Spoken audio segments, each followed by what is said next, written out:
औज़ुबिल्लाहिमिनश्शैतानिर्रजीम बिस्मिल्लाहिर्रहमानिर्रहीम। आज हम पढ़ेंगे, हमारे पास चैप्टर नंबर 2 के एमसीक्यूज़ हैं। तो फर्स्ट हमारे पास एमसीक्यूज़ क्या है।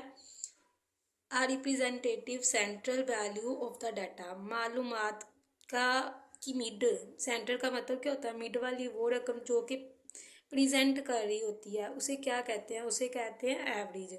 अच्छा, देखा जाए तो एवरेज जो होता है हमेशा ये कह सकते हैं कि जो सेंट्रल वैल्यू होगी उससे थोड़ा लेफ्ट साइड की तरफ मतलब थोड़ा ज़्यादा होगा या कम होगा, क्योंकि एवरेज मुख्तलिफ टाइप के होते हैं।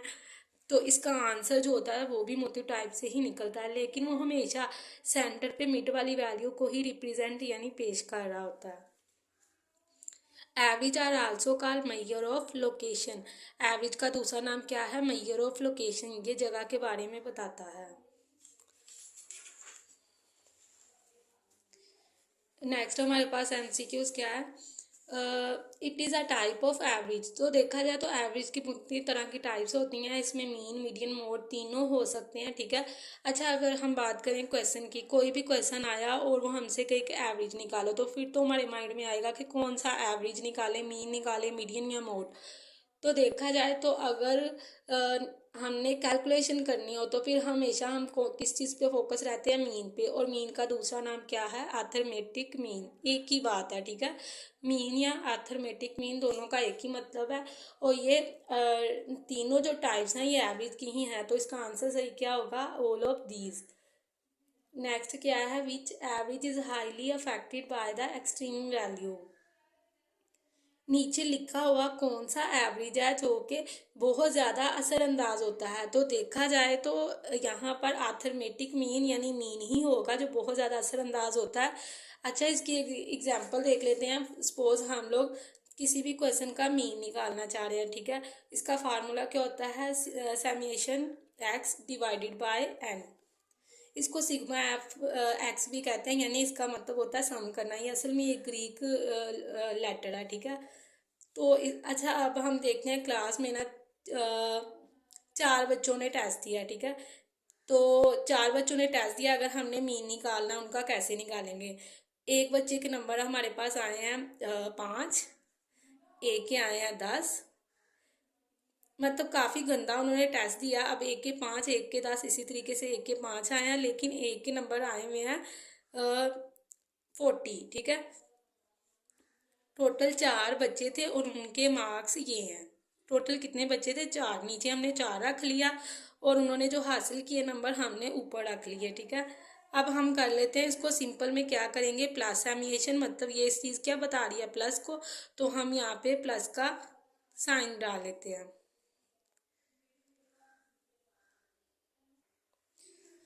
जी, हम इसको प्लस करते हैं तो ये हमारे पास क्या आएगा, 60। और 60 को हम 4 पे तकसीम कर देते हैं तो हमारे पास मीन का आंसर क्या आएगा, 15। अच्छा, ये हमारे पास आ गया मीन का आंसर। इसको हम बार के साइन से जाहिर करते हैं, ठीक है, मीन को। अब ये हमारे पास 15 आया। अगर सपोज हम लोग देखा जाए तो सारे बच्चों के मार्क्स, 3 बच्चों के काफ़ी गंदे थे और एक के अच्छे मार्क्स थे, मतलब इनके मार्क्स कितने में से थे, आउट ऑफ 50 में से हर एक के। अब अगर हम एंड वाले बच्चे को निकाल दें और फिर हम इसका एवरेज निकालें तो इनका जो मीन निकलेगा वो कितना निकलेगा। अगर 20 को 4 पे तकसीम कर दे तो आंसर क्या आएगा हमारे पास, 4। ऐसे है, मतलब अगर हम इस चीज़ को निकाल दें तो हमारे पास क्या आएगा, 20, और इसको 4 पे तकसीम कर देते हैं तो ये आंसर आ जाएगा 5। अब जहाँ पे हमारे पास मीन का आंसर 15 था वहाँ कितना आ गया, हमारे पास 5 आंसर आया।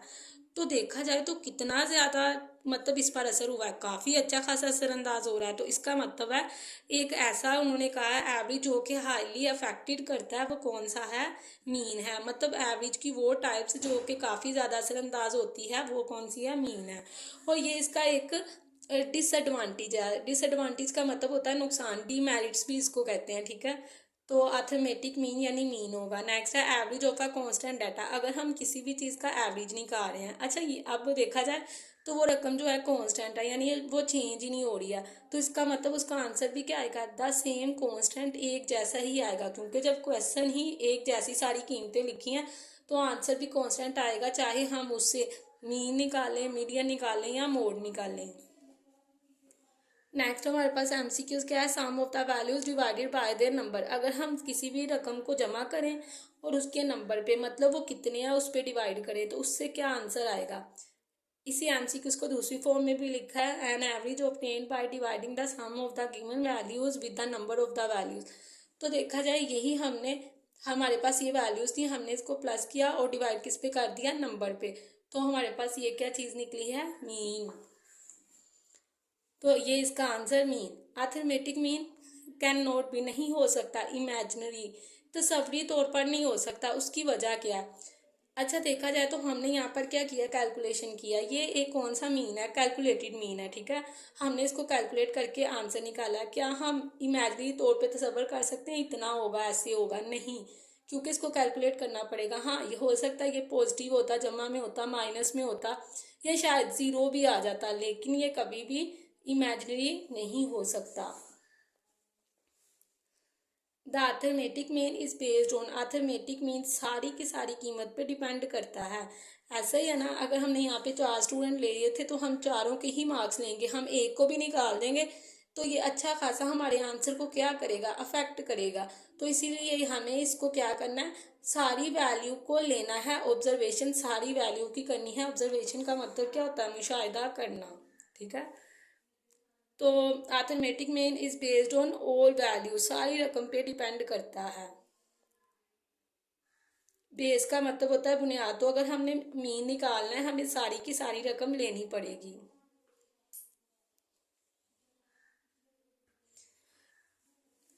इन दोनों बच्चे एमसीक्यूज को मिक्स नहीं करना है, मतलब ये क्या कर रहा है, सारी वैल्यू पे डिपेंड कर रहा है और ये अफेक्ट कर रहा है, बहुत ज़्यादा असरअंदाज हो रहा है।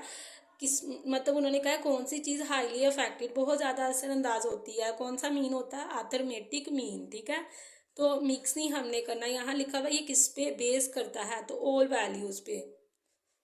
एक्सट्रीम का मतलब होता है हद से ज़्यादा, ठीक है।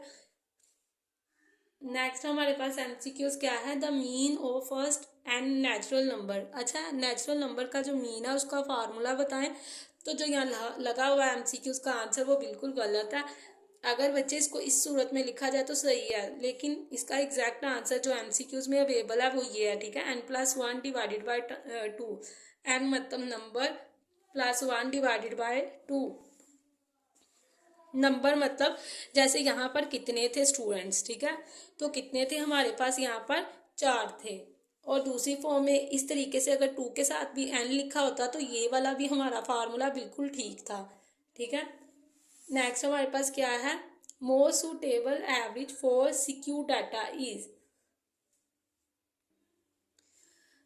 तो एवरेज की कौन सी किस्म है जो कि ज़्यादा सिक्योर डाटा की सूरत में ज़्यादा सूटेबल होगी। तो देखा जाए तो सिक्योर डाटा मतलब कैलकुलेशन की सूरत में, यानी क्वांटिटी मिकदार की सूरत में 1 2 3 4, तो ये कौन सी होगी, मीन। क्योंकि हमने पहले भी यही बात की कि मीन एक क्वांटिटेटिव डाटा है, यानी क्वांटिटी का मतलब क्या होता है, मिकदार। तो ये हमेशा गिनती की सूरत में डाटा को प्रेजेंट करता है, ठीक है। नेक्स्ट क्या है, कौन सा data is based on all observation, सारे डाटा पे बेस करता है। तो कौन सा है, अर्थमेटिक मीन। हमने ऊपर भी यही चीज़ पढ़ी थी, arithmetic mean is based on all value, सारी की सारी रकम पे बेस करता है। एक भी रकम निकाल दो तो आंसर सही नहीं आता। Arrangement of data is necessary in finding. अगर हम डाटा को अरेंज कर रहे हैं, तरतीब लगा रहे हैं, छोटी से बड़ी या बड़ी से छोटी, तो उस किस में लगाना ज़रूरी होता है, मीडियन में। क्योंकि बच्चे मीडियन का मतलब होता है बिल्कुल मिड की रकम निकालना। तो अगर हम लोग सपोज यहाँ पे डाटा को अरेंज करके लिख रहे हैं, ठीक है, वैसे ये बिक रहा था लेकिन हमने इसको अरेंज करके लिख दिया, तो हमारे पास ये हमने डाटा लिख दिया मालूमात का। अब हमने तरतीब लगा दी, इन दोनों को निकाल दो तो ये मिड वाली क्या है, मीडियन है। तो इसलिए हमेशा मीडियन में छोटी से बड़ी या बड़ी से छोटी की तरफ तरतीब लगाना ज़रूरी होती है। नेक्स्ट हमारे पास क्या है, the mean of a constant. Constant रकम क्या है, ए, तो वो किसके बराबर होगी, ए के ही बराबर होगी। ये सेम एमसीक्यू सिर्फ घुमा फिरा के इसी तरीके से दे रहे हैं। यहाँ उसने मीन कहा था और कहा ए रकम है कांस्टेंट, ठीक है, तो निकालना तो ए ही निकलेगा। और ऊपर उसने क्या कहा था, एवरेज। एवरेज हम लोग किस चीज़ का लेंगे, किसी भी चीज़ का मतलब एवरेज हमने क्या बात की, एवरेज मोटी तरह क्या होता है, जैसे मीन मीडियन मोड। अब हम किसी भी चीज़ का एवरेज ले रहे हैं लेकिन वो कांस्टेंट है तो कांस्टेंट ही आएगा। तो ये सेम एमसीक्यूज है, ठीक है। नेक्स्ट हमारे पास एमसीक्यूज क्या है, dash average is affected by extreme value. फिर से शिद्दत के साथ कोई चीज़ असरअंदाज हो रही, वो कौन सा हमारे पास एवरेज होगा, arithmetic mean. The notation from mean, notation मतलब मीन को कौन सी चीज़ बयान करती है, तो ये बार की अलामत है, ठीक है। और ये जो मद्दा का साइन होता है ये असल में हमारे किस चीज़ को प्रेजेंट करता है, मीडियन को। और ये हमारे पास मोड को, ठीक है। Arithmetic mean is affected by change of, arithmetic mean is affected असर करता है बाय चेंज ऑफ, किसको बदल देने थे से, तो दोनों चीज़ों को बदल देने से ये ऐसे ही रिएक्ट करेगा, मतलब ओरिजिन और स्केल। अब ओरिजिन क्या मतलब क्या होता है, ओरिजिन का मतलब होता है प्लस या माइनस, ठीक है। और स्केल का मतलब होता है डिवाइड और मल्टीप्लिकेशन। अगर हम मीन के किसी भी फार्मूले की बात करें, सपोज हम लोग बात करें यहाँ पर स्टेप डेविएशन की, ठीक है। स्टेप डेविएशन का फार्मूला क्या होता है, अच्छा स्टेप डेविएशन का फार्मूला है हमारे पास ग्रुप का sigma F U divided by sigma F multiply H plus A. अब ये जो हम यू निकाल रहे हैं, यू कैसे निकालते हैं, हमारे पास यू का फार्मूला है x minus A divided by H. अब ये माइनस है तो ये किसकी बात की जा रही है, हमारे पास ओरिजिन की, ठीक है। और दूसरी तरफ जो हम नीचे डिवाइड कर रहे हैं एच, तो ये किस चीज़ की बात हो रही है, स्केल की। तो इसका मतलब है अर्थमेटिक मीन में दोनों चीज़ें होती हैं, बोथ, ठीक है। नेक्स्ट हमारे पास क्या है, the sum of deviation is zero. Deviation ली है, जीरो आई है, कहाँ से लेंगे, when we taken deviation from mean. तो इसको देखने के लिए हम एक क्वेश्चन देख लेते हैं, हमारी ये बुक से ही असल में आया हुआ है। ये देखिए properties of arithmetic mean, arithmetic mean की जो प्रॉपर्टीज होती हैं वहाँ पे हम लोग सम ऑफ डेविएशन लिया गया अर्थमेटिक मीन से, और वो किसके बराबर है, जीरो के बराबर है। और ये इसका ग्रुप का फार्मूला, ठीक है, और ये किसका फार्मूला है, अनग्रुप का फार्मूला है। तो हमने याद रखना है जब सम ऑफ डेविएशन हम ले रहे हैं अर्थमेटिक मीन से तो वो किसके बराबर आएगी, जीरो के बराबर आएगी, ठीक है। लेकिन यहाँ नोटिस करें तो यहाँ पर एक लफ्ज़ नहीं है स्केयर डेविएशन, सिर्फ क्या लिखा हुआ है, sum of deviation of any data it's arithmetic mean is zero, ये चीज़ जीरो, ठीक है। नेक्स्ट हमारे पास क्या है, sum of deviation from arithmetic mean is always zero, हमेशा से ही क्या होती है, जीरो होती है, उसका आंसर ही जीरो आता है। फिर से उन्होंने फार्मूला लिख के हमें कंफ्यूज किया, तो यही चीज़ हमारे पास लिखी हुई है, ये फार्मूला है और ये किसके बराबर है, जीरो के। अब हमारे पास क्या है, if mean of 10 observation is, ठीक है, किसके बराबर है, 60 के बराबर है, देन सम ऑफ ऑब्जर्वेशन। अच्छा यहाँ पे कहा जा रहा है कि सम ऑफ ऑब्जर्वेशन निकालें, वो कितनी होगी, यहाँ लिखा क्या है, इफ मीन ऑफ 10 ऑब्जर्वेशन। अच्छा देखा जाए हम मीन का फार्मूला लिखते हैं सिंपल, ये असल में बच्चे अनग्रुप का फार्मूला है, ठीक है, summation X divided by N. अब इन्होंने हमसे क्या कहा है, इफ मीन ऑफ 10 ऑब्जर्वेशन, कोई भी नंबर थे वो कितने हैं, 10 इज इक्वल है, इक्वल के इस साइड की तरफ हमें रकम यहाँ पे पता है कितने, उसका आंसर आया हमारे पास 60, तो इसने कहा ये 60 है, ठीक है। ऑब्जर्वेशन हमने कितनी चीज़ों का मुशाहिदा किया है, 10 का। ओ देन फिर क्या होगा, सम ऑफ ऑब्जर्वेशन, सम मतलब इस चीज़ की बात हो रही है तो सम ऑफ ऑब्जर्वेशन किसके बराबर होगा, सिंपल, ये नीचे डिवाइड हो रहा है तो जाके क्या कर देंगे, इसको मल्टीप्लाई कर देंगे, तो ये हमारे पास सिग्मा एक्स यानी समेशन एक्स किसके बराबर आ जाएगा, 600 के बराबर आ जाएगा। तो ये हमारे पास आंसर, ठीक है। एक बात माइंड में रखनी है, ऑब्जर्वेशन जो जितने नंबर हैं वो नीचे आएंगे और इज इक्वल की साइड की तरफ हमें रकम खुद पता है, बाकी सारी वही मैथमेटिकली कैलकुलेशन, ठीक है। आगे हमारे पास क्या था, सम ऑफ स्केयर डेविएशन। अच्छा स्केयर डेविएशन अगर मीन से ली जाए तो वो मिनिमम मतलब कम अज कम आती है, इसको लीस्ट भी कहते हैं, मतलब कम अज कम, ठीक है। जैसे हम लोग यहाँ देखें तो हमने प्रॉपर्टीज़ में पहले ही हमने एमसीक्यूज में पढ़ा है कि अगर हम लोग मीन से डेविएशन लें तो वो ज़ीरो के बराबर आएगी, ठीक है। लेकिन यहाँ क्या स्क्वायर नहीं लिखा, ठीक है, ये लिखा हुआ है सम ऑफ डेविएशन। अब नेक्स्ट देखते हैं इसकी प्रॉपर्टी में बात क्या हो रही है। सम ऑफ स्क्वायर डेविएशन, अगर हम स्क्वायर डेविएशन अर्थमेटिक मीन से ले रहे हैं तो वो लीस्ट क्या होगी, मतलब कम अज कम होगी, ठीक है। लीस्ट को क्या कहते हैं, मिनिमम। तो यही चीज़ यहाँ पर लिखी है। नेक्स्ट उन्होंने फार्मूले के थ्रू हमें एक्सप्लेन भी करके बताया, तो हमने जस्ट इतनी सी बात ये याद रखनी है। Sum of square deviation from mean is minimum. Next हमारे पास एमसीक्यूज क्या है। From an open end frequency distribution it is not possible to calculate. अगर हमारे पास ओपन और एंड की फ्रीक्वेंसी पता है, it is not possible to calculate, हम क्या चीज़ नहीं निकाल सकते। तो हम क्या चीज़ नहीं निकाल सकते, अर्थमेटिक मीन। यहाँ नोटिस करें तो यहाँ लिखा हुआ है नोट। अगर बच्चे यहाँ नोट नहीं लिखा होता तो हम ओपन एंड फ्रीक्वेंसी के थ्रू इजीली निकाल सकते हैं कौन सी चीज़, मीडियन और मोड। लेकिन क्या नहीं निकाल सकते, अर्थमेटिक मीन। तो यहाँ नोट लिखा था नहीं निकाल सकते, तो क्या चीज़, अर्थमेटिक मीन। लेकिन अगर यहाँ नोट नहीं हो तो हम ओपन एंड फ्रीक्वेंसी के थ्रू मीडियन भी निकाल सकते हैं और मोड भी निकाल सकते हैं, ठीक है। नेक्स्ट हमारे पास क्या है, if sigma X is equal to 10, और हमारे पास मीन का आंसर ऑलरेडी हमें पता है, एन निकालना, सेम वही चीज़ है। ऊपर हम रख लेंगे सिग्मा एक्स, नीचे क्या है एन, ठीक है। और हमारे पास ये आंसर क्या है 12। एन हमें मालूम नहीं है, sigma X divided by N यहाँ पर आ जाएगा। यहाँ हमारे पास एन और सिग्मा एक्स की रकम हमें ऑलरेडी पता है, ये कितनी है 60।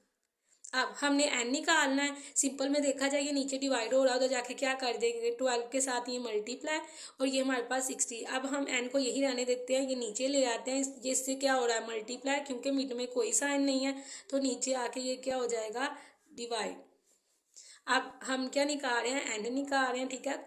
बहुत ईजी है, हमने ये निकालना था, हम इसको इधर ले गए और इसको उठा के इधर नीचे ले आए। क्यों, क्योंकि ये डिवाइड हो रहा था, उधर मल्टीप्लाई कर दिया। जब ये दोनों मल्टीप्लाई हो रहे हैं तो वो नीचे आके डिवाइड हो गया।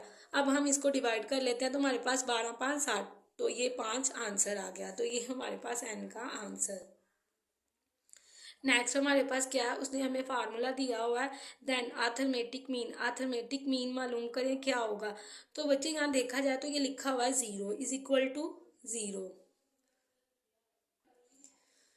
अगर हम उसने हमें बिल्कुल भी ये बात नहीं बताई कि हमने खाली डेविएशन लेना है या फिर स्क्वायर डेविएशन लेना है, तो हम बहुत इजी वे से इसको सोल्व करेंगे।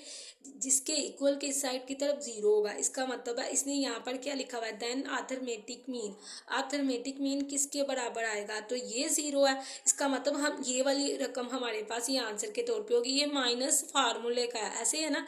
क्योंकि हमने इसका फार्मूला क्या पढ़ा था, यहाँ पर हमने फार्मूला पढ़ा था समेशन एक्स माइनस एक्स बार, तो ये मीन है, ठीक है। तो यही चीज़ यहाँ लिखी हुई है, हमने खाली 18 ही आंसर है। एक बात माइंड में रखिएगा, ये चीज़ हम बिल्कुल नहीं लिखेंगे क्योंकि ये स्क्वायर डेविएशन है और यहाँ पर ऐसा कुछ भी एमसीक्यूज में नहीं मिल रहा। इसका मतलब है हमने जिसके इक्वल के उस साइड की तरफ 0 है, इसका मतलब उसका मीन उठाना है, ना कि हमने ये वाला मीन उठाना है, ठीक है। तो इसका मतलब इक्वल का जो 0 होगा उसी का मीन उठाया जाएगा, और असल में ये मीन का की जगह पे ही रकम लिखी हुई है, इसका मतलब मीन का ही आंसर है। नेक्स्ट हमारे पास एमसीक्यूज क्या है। नेक्स्ट एमसीक्यूज करने से पहले आप सबसे एक छोटी सी रिक्वेस्ट है कि मेरे कुछ कोलीग्स हैं जो कि यतीम खाना खोलने के बहुत ख्वाहिशमंद हैं, उसके लिए फ़ंड इकट्ठा कर रहे हैं। अगर आप नेकी के इस काम में अपनी कंट्रीब्यूशन करना चाहते हैं तो नीचे डिस्क्रिप्शन में जो नंबर दिया गया है उस पर जैज़ कैश करवा सकते हैं, या फिर इस हवाले से आपको कोई भी इंफॉर्मेशन है या आपका कोई भी जानने वाला इस किस्म के किसी भी काम से ताल्लुक़ रखता है तो कमेंट बॉक्स में लाजमी बताइएगा। And don't forget to subscribe my channel and like my video. तो नेक्स्ट हमारे पास एमसीक्यूज क्या है, mean of systematic distribution is. अच्छा, ये लिखा हुआ है systematically distribution is 90, value its mean. तो बाकी सारे भी हमारे पास क्या होंगे 90 होंगे। इसको समझ लेते हैं हम अपनी बुक से। ये हमारी बुक में लिखा हुआ है कि empirical relationship among mean median and mode. अच्छा, इसमें दो तरह के रिलेशन होते हैं, फॉर सिस्टमेटिकली डिस्ट्रीब्यूशन, मतलब यही बात हो रही है। तो इसके मुताबिक तीनों एक दूसरे के क्या हैं, बराबर हैं। और दूसरा जो उनमें ताल्लुक पाया जाता है वो है फॉर मॉडरेटली शेप डाटा, या उसको क्या कहा जा रहा है, डाटा या डिस्ट्रीब्यूशन। तो इसका मतलब क्या है, इसके मुताबिक हमारे पास फार्मूला क्या है, mode is equal to 3 median minus 2 mean. तो इसका मतलब है इस पर यहाँ हमारे एमसीक्यूज में एम्पिरिकल डिस्ट्रीब्यूशन है। उसने एक चीज़ हमें बता दी, उसने कितनी बताई है, उसने कहा मीन किसके बराबर है, 90 के, तो बाकी भी क्या होंगे, 90 होंगे। उसने कहा मीडियन क्या होगा, तो वो भी 90 ही होगा। ठीक है। नेक्स्ट हमारे पास एमसीक्यूज क्या है, यहाँ पर कहा जा रहा है कि y is equal to 2x plus 5, Y हमारे पास बराबर है 5 के, और हमारे दोनों चीज़ों को फाइंड आउट करें। अच्छा, ये बहुत इजी है, हमारे पास एक फार्मूला यहाँ पे अप्लाई होगा। यहाँ देखा जाए तो हमारे पास क्वेश्चन लिखा हुआ है y is equal to 2x plus 5। ठीक है। अब हमने क्या करना है, हमारे पास यहाँ दोनों के ऊपर क्या है, मीन, मतलब बार का साइन। ठीक है। हमने यहाँ से क्या निकालना, उसने हमें खुद बताया x किसके बराबर है, 5 के बराबर है। तो बड़ा इजीली, जैसे हमें आसानी से कोई कहता है कि y की वैल्यू निकालो, x की जगह ये वाली चीज़ पुट होगी, इसी तरीके से यहाँ 2x की जगह हमारे पास क्या चीज़ आ जाएगी, 5 प्लस 5। ठीक है। तो यहाँ देखा जाए 5 2 10 जमा 5, और ये हमारे पास आंसर क्या आ गया, 15। कुछ भी नहीं, जस्ट क्वेश्चन के ऊपर हमारे पास ये मीन के तौर पे जब हम ट्रांसफर करते हैं तो यहाँ भी मीन और यहाँ भी मीन, मतलब एक्स का भी मीन और वाई का भी मीन। और उसने खुद बता दिया एक्स का मीन क्या है, 5 है, और वाई का मीन निकाले, तो हमने वाई का मीन निकाल लिया। ठीक है।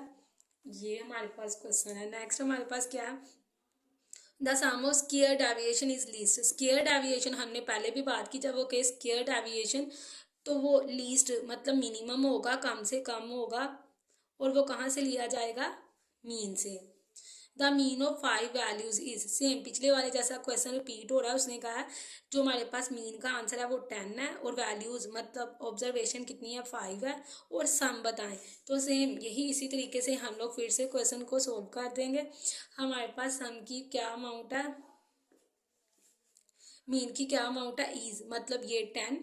ठीक है। 5 वैल्यूज मतलब 5 नीचे, और सिग्मा एक्स। अब 5 यहाँ क्या हो रही है, डिवाइडर जाके मल्टीप्लाई होगी, हम इसको मल्टीप्लाई करेंगे तो क्या आ जाएगा हमारे पास, 50। ठीक है। तो ये हमारा था आंसर। नेक्स्ट हमारे पास क्या है, फिर से बार बार इस तरह के एमसीक्यूज रिपीट हो रहे हैं। देन द सम, उसने फिर कहा है सम बताएं कितना होगा, तो आसानी के साथ हम निकालेंगे इसको, इससे क्या कर देंगे, ज़रब दे देंगे। नेक्स्ट हमारे पास क्या है, उसने कहा है कि जी यहाँ पर निकालें वैल्यू ऑफ अर्थमेटिक मीन। वही बात है जिसकी इक्वल साइड की तरफ 0 है, यहाँ देखना है क्या रकम लिखी हुई है, तो क्या लिखा हुआ है 20। लेकिन एक बात माइंड में रखनी है, ये माइनस का साइन बिल्कुल नहीं आएगा, ये फार्मूले का है। Which one is equal to 0, नीचे लिखे हुए में से कौन सा जो है इक्वल टू 0 है, तो हमें यहाँ पर डेविएशन का जो है फार्मूला आना चाहिए, कौन सा, x minus X bar is equal to 0, ऐसा ही है। ये हमारे पास प्रॉपर्टी है।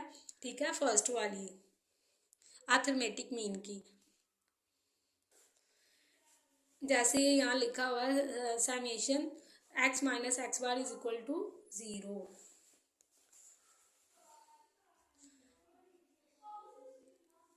नेक्स्ट हमारे पास क्या चीज़ है, x minus 50 is equal to 10, then x is equal to, तो इसको फाइंड आउट करें ये कैसे होगा। यहाँ पर बच्चे आप थोड़ा सा नोटिस करें, फ़र्क है। ऊपर लिखा हुआ था हमारे पास ये क्या है, deviation from mean is equal to किसके है, 0 के है, ऐसा ही है। और हमने इसी तरीके से बहुत से ऐसे ऊपर भी एमसीक्यूज किए थे जिसमें डेविएशन किसके बराबर आ रहा था, 0 के। यहाँ ये रकम देखें, ये 0 के बराबर थी, और हमने ये क्या कहा था, मीन है। इसी तरीके से हमने इस साइड की तरफ ये एमसीक्यूज भी यहाँ पर सोल्व किया था।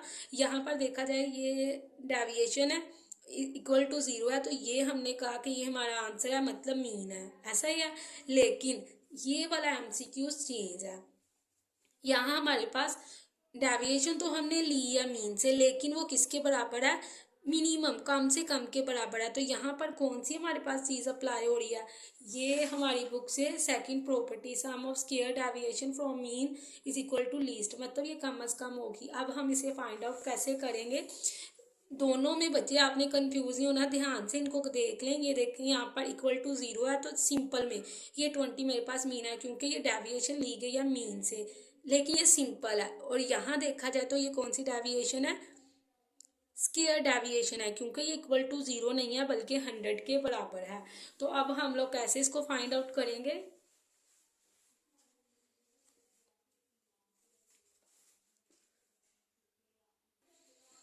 यहाँ हम लिख लेते हैं हमारे पास क्या है, स्केयर डेविएशन का हमारे पास फार्मूला है। तो स्केयर डेविएशन का फार्मूला क्या है, समेशन ब्रैकेट एक्स एक्स बार स्केयर, ठीक है। अब हमने इसको सोल्व कैसे करना है, तो ये हमारे पास हो गया,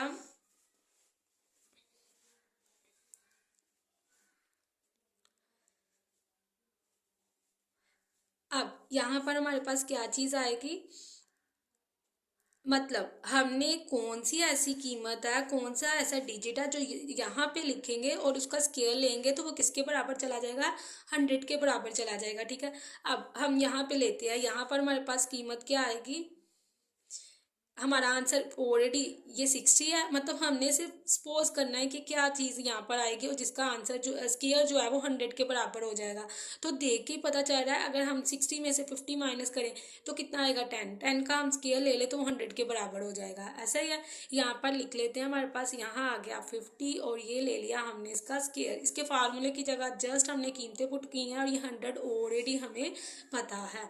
अब हमने यहाँ पर आंसर आ गया 100 और ये हमने स्केयर ले लिया, तो लेफ्ट राइट साइड इक्वल है, इसका मतलब यहाँ पर क्या आना था, 60 आना था, ठीक है। अब अगर हम 60 के अलावा कोई भी और पुट करें तो हमें अच्छे से अंदाज़ा हो रहा है कि आंसर गलत शो होगा, क्योंकि अगर 100 लिख देंगे 100 में से 50 माइनस होगा तो वो तो और चीज़ हो जाएगी। इसी तरीके से यहाँ पर 10 में से 50 माइनस करें तो वो हमारे पास किस में चली जाएगी, -40 में उसका स्केयर लेंगे, वो 100 के बराबर बिल्कुल भी नहीं आएगा, ठीक है। तो ये हमने कौन सी चीज़ की है, स्केयर डेविएशन लिया है, और वो कम से कम किसके आया है, बराबर मिनिमम, कम से कम के, लीस्ट प्राइस के, ठीक है। नेक्स्ट हमारे पास क्या चीज़ है, n इज इक्वल टू, तो ये हमारे पास ये वही चीज़ है, हम इसको सिंपल इसे क्या कर देंगे, multiply. Next x is equal to 25 है, मतलब मीन हमें पता है और उसने फिर से कहा मिनिमम डेविएशन लें, ठीक है। मिनिमम डेविएशन में हमारे पास बहुत इजीली ये सोल्व हो जाएगा, हम फार्मूले की जगह पुट करेंगे। तो ये देखा जाए तो उसने क्या कहा, मीन का आंसर क्या आया है, 25, हमने फार्मूले की जगह पुट कर दिया, ये फार्मूला है, ठीक है। और मीन का आंसर उसने क्या बताया हुआ है, 25, तो हमने इसकी जगह 25 लिख दिया, ठीक है।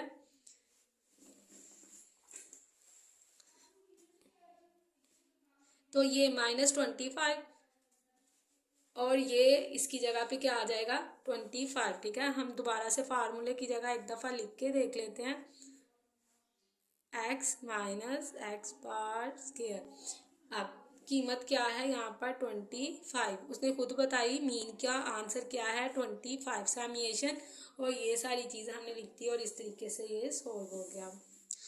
नेक्स्ट क्या है, change the origin and scale is use, हमने पीछे भी बात की change the origin and scale, तो वो किस चीज़ को प्रेजेंट करता है, हमारे पास अर्थमेटिक मीन को। कौन से एमसीक्यूज में, यहाँ पर हमने पढ़ा था